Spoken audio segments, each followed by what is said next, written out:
எல்லாருக்கும் வணக்கம் மக்களே. இன்னைக்கு நம்ம என்ன பார்க்க போறோம் அப்படின்னா, சுவையான செம்ம டேஸ்டியான தயிர் சாதம் எப்படி செய்யுதுன்னு பார்க்கலாம் வாங்க.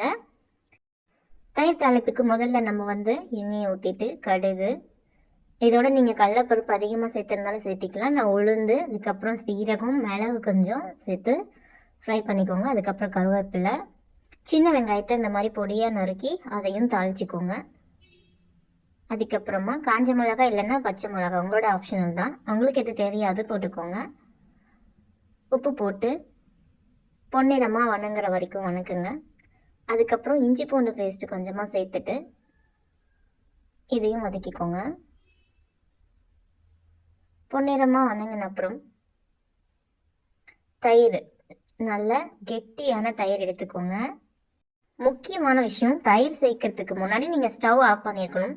சாதம் இந்த மாதிரி நல்லா குழைவாக செஞ்சு எடுத்துக்கோங்க. நல்லா குழஞ்சிருக்கணும் சாதம்.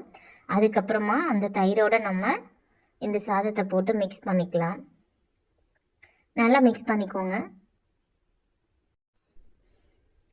தயிரும் இந்த சாதமும் நல்லா மிக்ஸ் ஆன அப்புறமா காய்ச்சி வச்ச பால் சேர்த்துக்கோங்க. இதையும் சேர்த்து நல்லா மிக்ஸ் பண்ணிக்கோங்க. இதை நல்லா மிக்ஸ் பண்ண அப்புறமா நம்ம மாதுளம்பழம், அதுக்கப்புறம் கொத்தமல்லி தழை இதெல்லாம் தூவிடணும். மெயின் திங் என்னென்னா, நம்ம இதெல்லாம் ஸ்டவ் ஆஃப் பண்ணிட்டு தான் செய்யணும். ஸ்டவ் ஆனில் வச்சுட்டு செய்யக்கூடாது. அவ்வளோதாங்க, சுவையான நாவிலே எச்சில் ஊறக்கூடிய இந்த டேஸ்டியான தயிர் சாதம் ரெடிங்க. தயிர் சாதம் எப்போவுமே குழந்தைங்களோட ஃபேவரட் இல்லையா? இந்த மாதிரி செஞ்சு கொடுங்க, ரொம்பவே லைக் பண்ணி சாப்பிடுவாங்க. நம்மளோட பாப்பாவோட ஃபேவரட் ஃபுட் கூட இது தாங்க. என்ஜாய்.